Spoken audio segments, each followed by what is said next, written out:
persons here in the economic capital Douala are now without shelter following the heavy downpour that hit the country's economic capital Douala yesterday. In this newscast, we tell you how a particular family was heavily affected as a result of the rain. We take you to some localities here in the economic capital Douala in this newscast. Also ahead, would Mancho, BBC and Kobe acquitted or sentenced? The verdict might be handed down today. The case is yet to resume at the military tribunal in the nation's capital. Those are headlines. Stay with us. We shall be right back.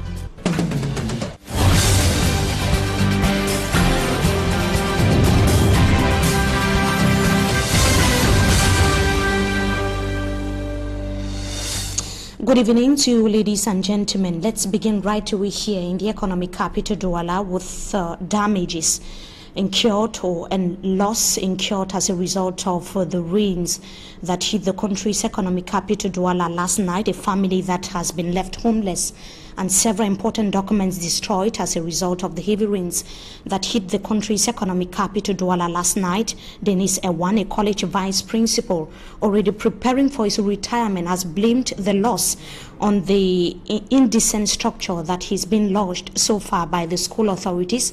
Simanjikan Gabriel taught some localities or some neighborhoods here in the economic capital Douala and compiled this report. It was a difficult morning for the Ewan's family residing in the staff quarters of the Alfred Sekel College premises located in the Douala 1 Council area. The family was one of those hit by the torrential rainfall that visited Cameroon's economic capital late Monday night. The vice principal, Denis Ewan, who will soon be on retirement, laments. I arrived this college in 2014. Curiously, I was given this house as my residence, a thing that shocked me because no school official has been lodged in this residence before. The room has always been reserved for workers. But very disappointed with the church. Si c'est ça que l'église peut me réserver, je suis très content. For Denis Ewan, j'ai un peu comme l'impression que I have the feeling that it was already planned, because if I was lodged in a decent home 35 years after hard work and about to go on retirement, I wouldn't have lost everything. Départ en retraite après 35 ans. The entire household of the Ewans was badly touched by the heavy downpour, with most of their vital documents soaked by water. The principal of Alfred Sekel College told about the incident, descended to his colleague's residence where a crisis meeting was held and a little contribution made for Denis Ewan to repair the destroyed areas of his house. The situation here in the economic capital Douala, and it is recurring on yearly basis, especially after downpours here in the city. Now, dozens of traders at Marché New Dedo have been pushed to their homes by demolition agents led by the divisional officer for the Douala 1 subdivision. This was during an operation to flush out recalcitrant business persons that took the road hostage as a result of their various commercial activities. Innocent as it tells us more in this report. Jean-Marie Chakwi, divisional officer for Douala 1, finally matches words with action. Recalcitrant traders in New Dedo markets selling in the roads are being swept off after they have been warned and cleared off a couple of weeks ago. La dernière fois quand il y a eu des cas ici, ils ont fui, mais le lendemain ils sont revenus. Demolition agents accompanied by security elements unscrupulously demolished small and giant makeshift structures occupying streets.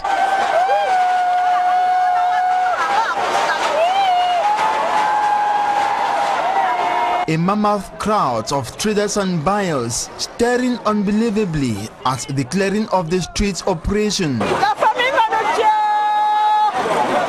Some rush for their leftover foodstuff. Others secure their beef and other items. Even roof sheets. affected persons look repatriated. Victims say they have been paying market dues to council officials, yet being humiliated today.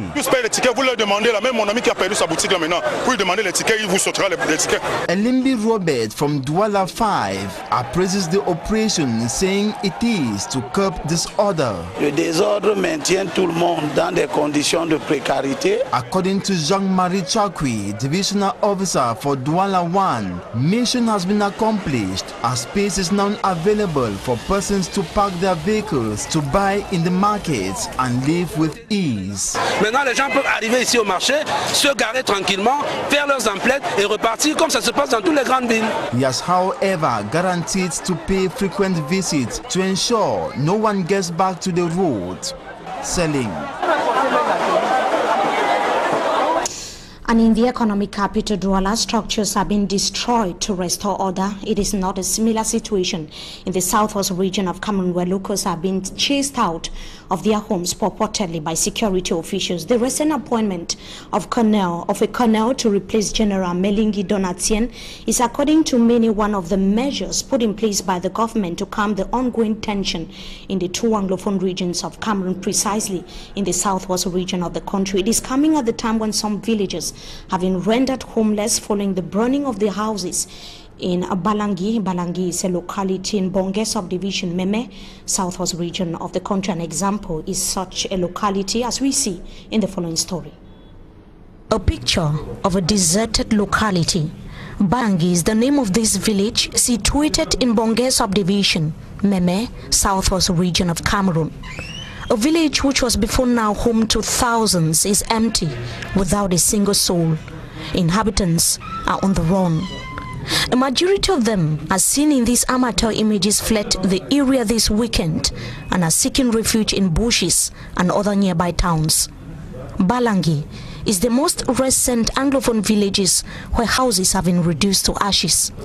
Locals have continued to blame security forces, whom, according to them, have failed in their duty of protecting lives and properties. In Balangi, there is heavy military presence, gun battles, though the number of casualties is not yet official. As the burning of houses continue in Balangi, Munyenge, and other parts of the southwest and northwest regions, the head of state appoints a colonel to head the 21st Motorized Infantry Brigade. Colonel Jessa David was appointed to replace General Melinge, whose recent outing confirming the burning of houses by security forces in search of arms in the Anglophone regions took many aback. The government has continued to deploy law enforcement officials in the northwest and southwest regions, despite persistent calls for an inclusive dialogue. Cameroonians are still to have an official balance sheet on the number of lives lost in the ranks of the soldiers and civilians and damage incurred. And as far as the Anglophone crisis is concerned, Manchu, BBC and other detainees of the Anglophone crisis are at the military tribunal as we speak, but the deliberation is yet to begin.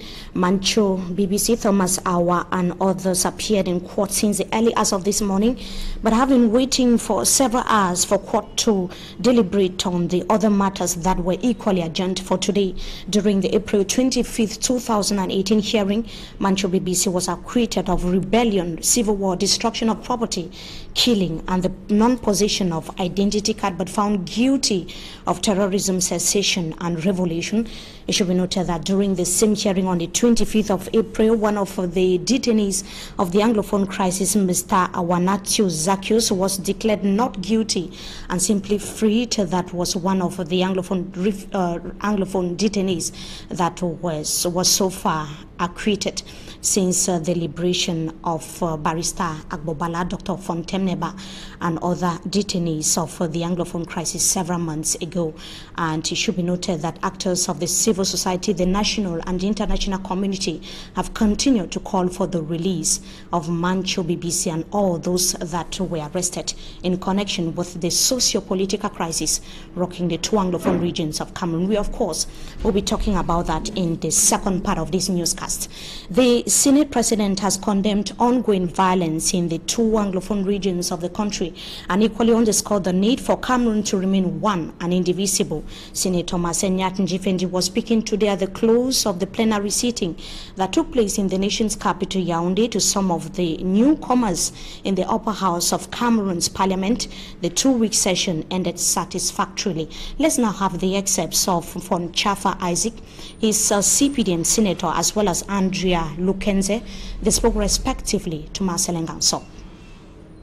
And my appraisal as a newcomer is positive because in the course of the session, mandates of all the senators were verified and validated. A permanent bureau of the Senate was put in place.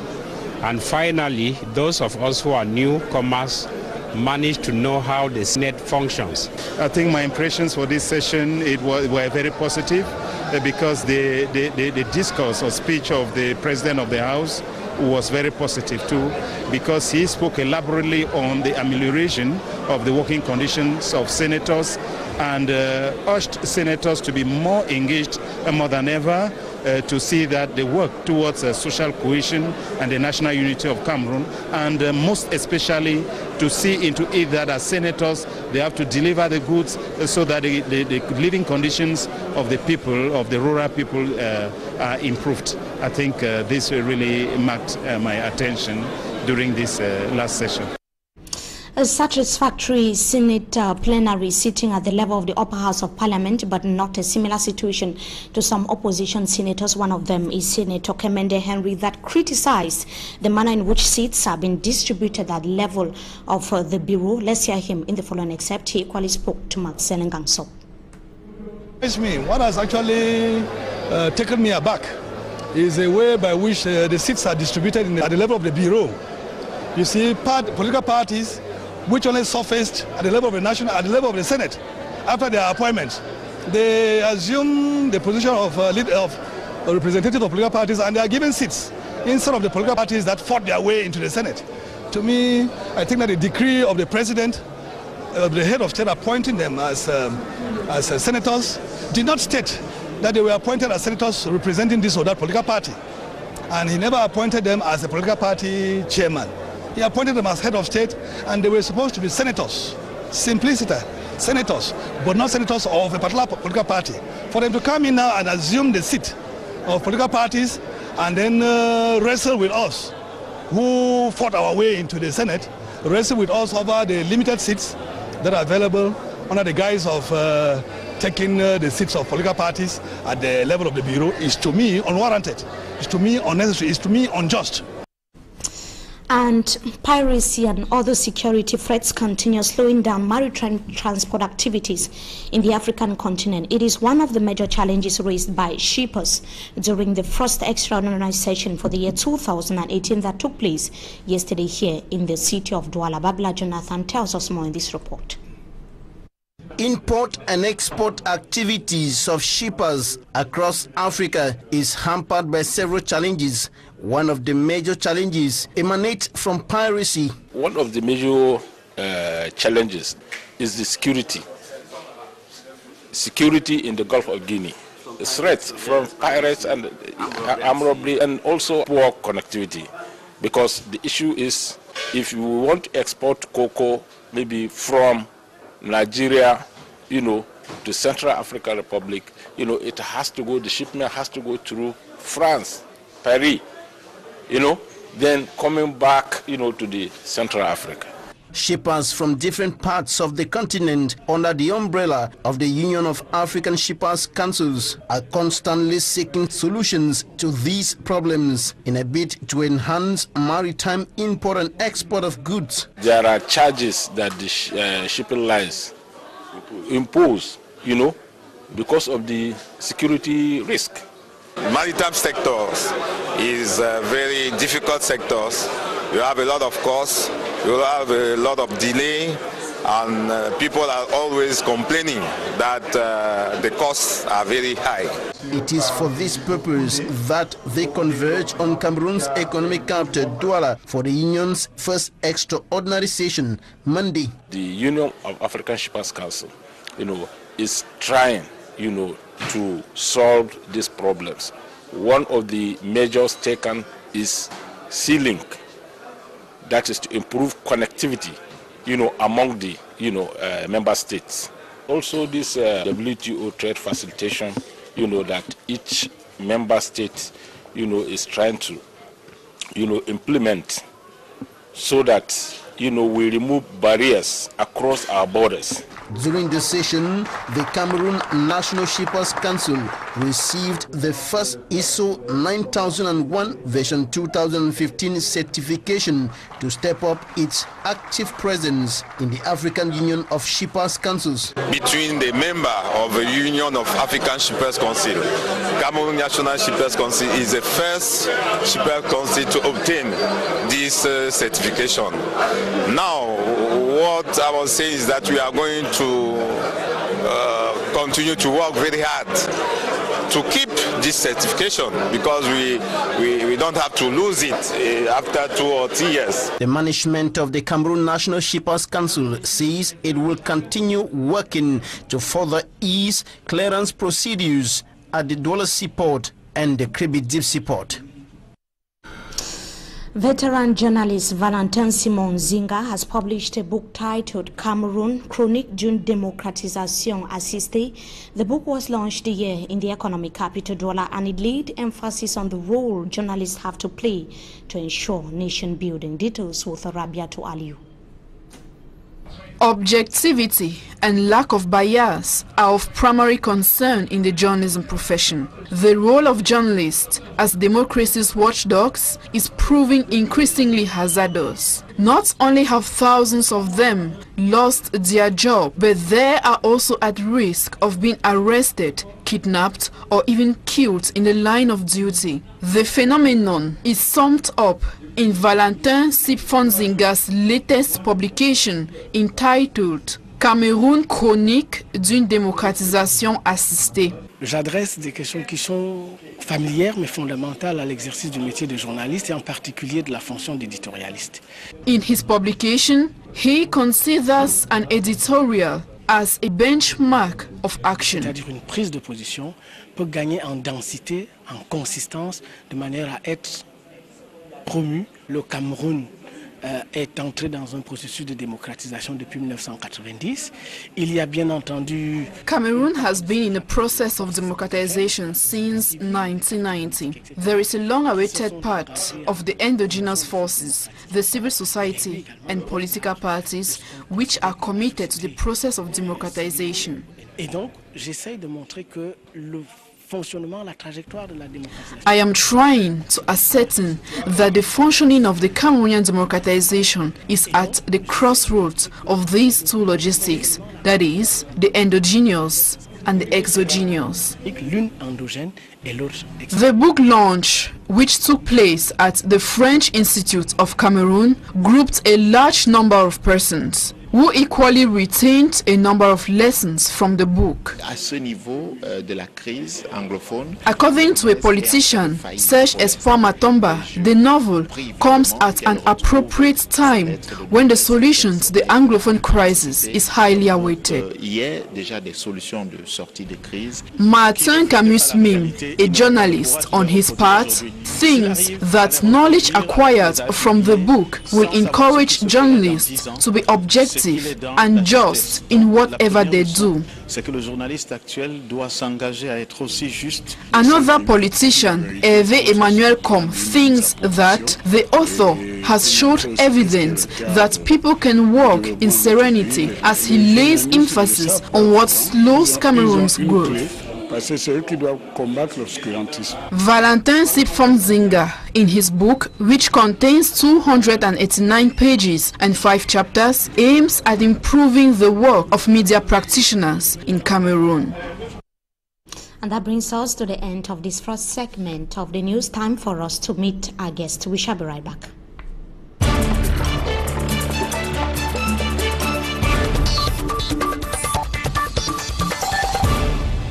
Tonight, we have an international human rights lawyer as guest. He is equally defending Manchu BBC, one of the detainees of the Anglophone crisis. He is councillor of the Douala 5 subdivision and president of PADEC political party, Barrister Jean de Dieu MOMO. Good evening to you. Thank you so much for joining us tonight on Talking Point. Good evening, Mimi. Good evening, television of Equinoxe TV.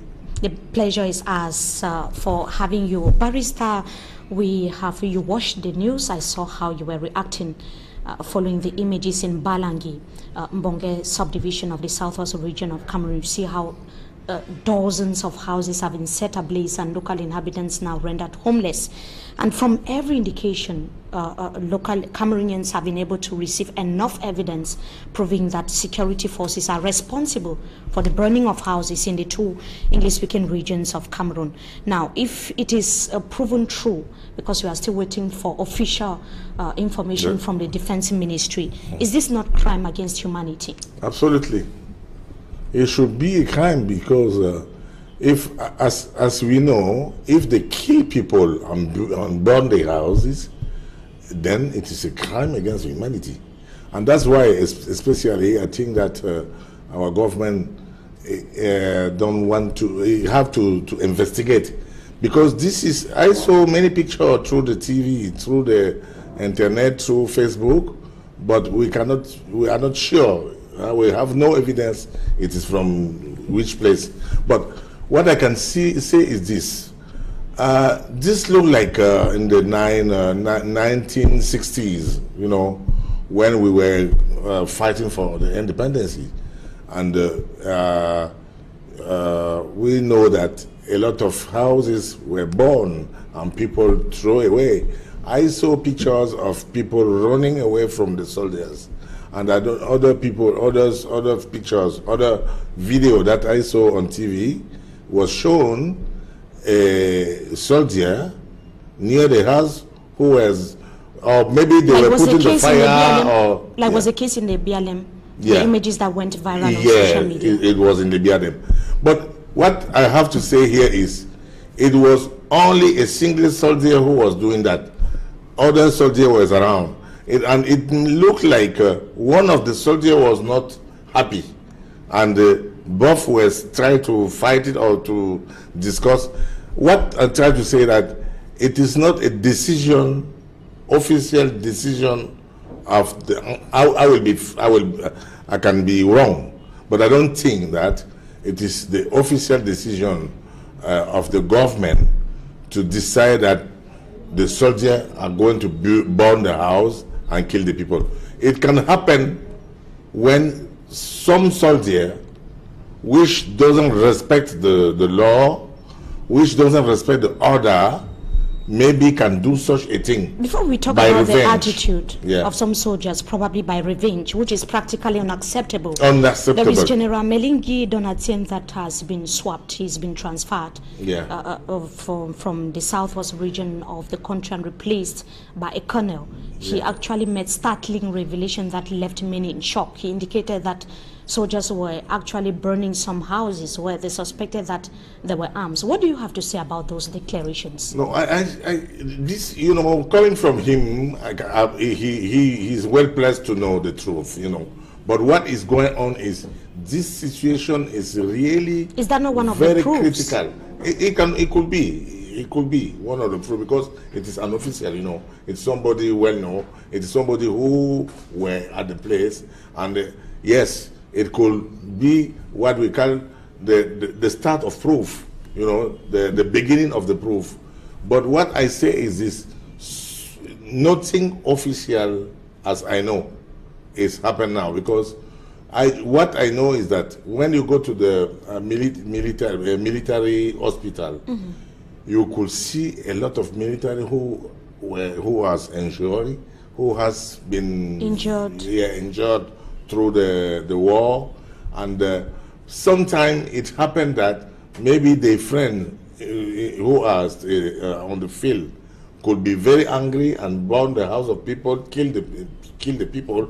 I say again, this cannot be acceptable in our country. The fact that the northwest and the southwest regions of the country are being described as war zones is no news to any. For those that have visited some of the interior localities like the hinterlands in the northwest and the southwest, you could see the situation for yourself. That is actually, most of those localities have been deserted, houses actually destroyed. This is true. Yes. This is true. Is it normal? Because you indicated that we saw how local inhabitants are escaping when we see localities being militarized. What does that mean, Barrister? You know, this is, we have a lot of confusion there. You have people who don't do the war at all, who are not even concerned, but they have to run away to save their life, because when the soldier come, they cannot define if you are enemy or if you are not enemy. So that's the problem. When they reach there, that's why many people around the villages run away when the soldier come. Because when the soldier arrive there, how can they know who this is Ambazonia or not? You know, and this is really, what I heard is this. At the beginning, people were staying there, say that we are not concerned by the Ambazonian, and it was asking them, if you are not, your son might be fighting with the Ambazonian. That's why people start running now. Because when you don't know the truth, when you don't know if the soldier will kill you or not, it's better to run away. But what it's happened is really a war, a civil war started there. Because some people are killed by the Ambazonian. And in this situation, who is supposed to protect the population? I can see as a human rights lawyer. It's the role of the state of Is Cameroon. that the case in these regions? I can see they try to preserve the life, but many people are doing the war, are Ambazonian. You know, you have two kinds of people there. A people who was just asking for federalism, and those people who asking for separation. No one can agree to be part of them, of separation from the Cameroon. And that's why you cannot distinguish between the one asking federalism and another asking separation. So the punishment should be collective? No. You can't judge. At that stage, we don't judge. We just act.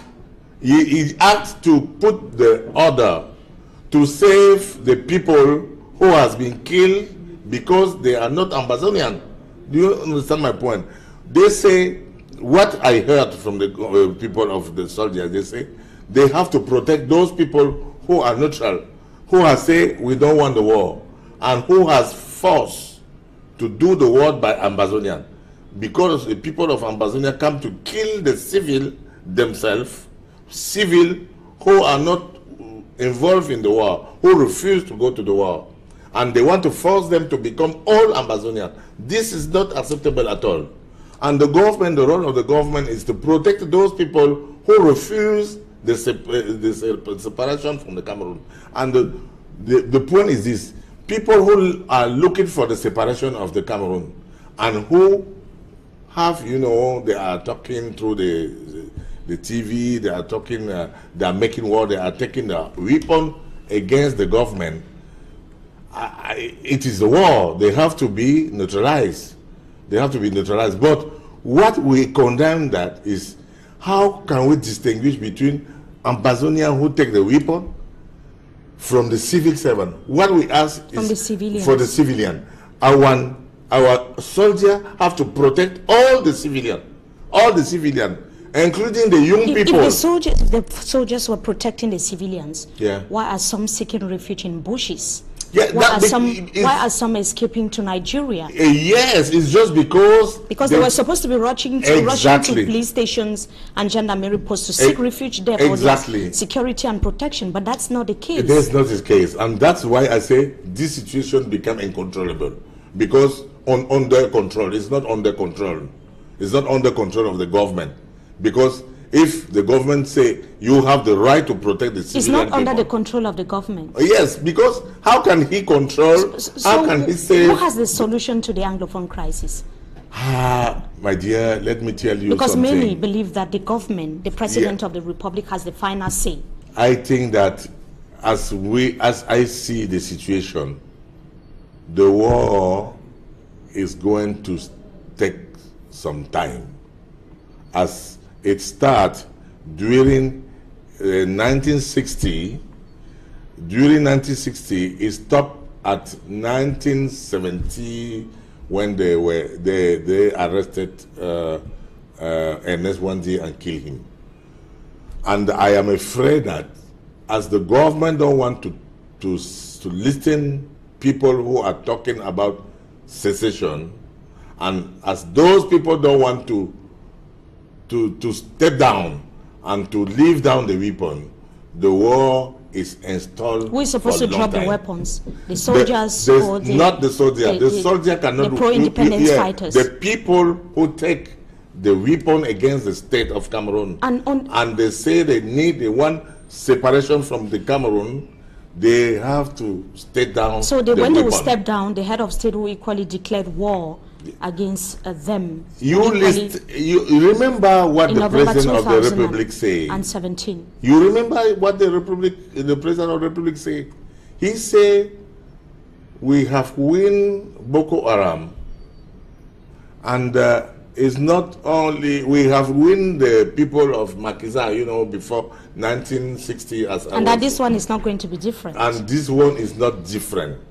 And that means what? The position of the government is we are strong enough, we have our soldier, we have the right to put the peace in our country. We don't want to talk about secession or separation. Those people who take the weapon and talk about separation have to step down." Do you think there can be dialogue? There can be genuine dialogue, inclusive dialogue, without the secessionists that you are talking about? The dialogue cannot be with people talking about secession. The dialogue can be installed with people talking about the changing of the form of the state, the federalism. As myself, I would like to talk about federalism and to see that where are we? So, thinking that dialogue, this, you know, I always say the things as I saw them, and I think that now what I say is this: the government of Mr. Paul Biya, as I see, don't want to discuss or to dialogue avec people taking the weapon against the state of the Cameroon and talking about secession or separation. Never. They will kill all. They will go to the war and kill them. Or I mean, they will never stop. Including what about the situation of civilians? The civilians are not concerned because they are the most affected as far as the situation is concerned. Yes, and this is what I am very sad, because that situation involved the civilian, including the children, including the women, including the old people, and this situation is very sad. But how to solve it without collateral damage? How to solve it when people are running, are hiding themselves in the bush? In the bush, you don't know. In the 1960s, what happened is that they published to the civilian to get out from the bush, to come in town, and to leave the weapon, come in town. All those people who have the weapon have to step down, come out from the bush. Do you think the government is ready for such a move? Yes. And that if they come back, if the pro-independence fighters actually drop their weapons, there would be peace, because we see many of those that are being accused are either being shot, like you said, or arrested. Yes. But you know, during the war, there is what we call the peace agreement. Peace agreement means that we can say, the president can say, from now, all those who will step down the weapon, throw down the weapon. But we are not yet there. Yeah, we not yet. And come out from the brush, nothing will happen to them. I'm sure that, and they did it before. What I see, looking in my mirror at the back, what happened in this country, they don't going to step down. The government don't going to stop, follow the war in the northern and southern region until the Amazonian refuse to the revendication of the secession. We can talk about federalism, but if they continue talking secession, they enforce people of Southwest and Northwest to involve in the secession, we will not have peace. You remember, I say here, one day in this television, that the situation is going out of control because the government don't want to dialogue and the Amazonians don't want to dialogue. You have two parts.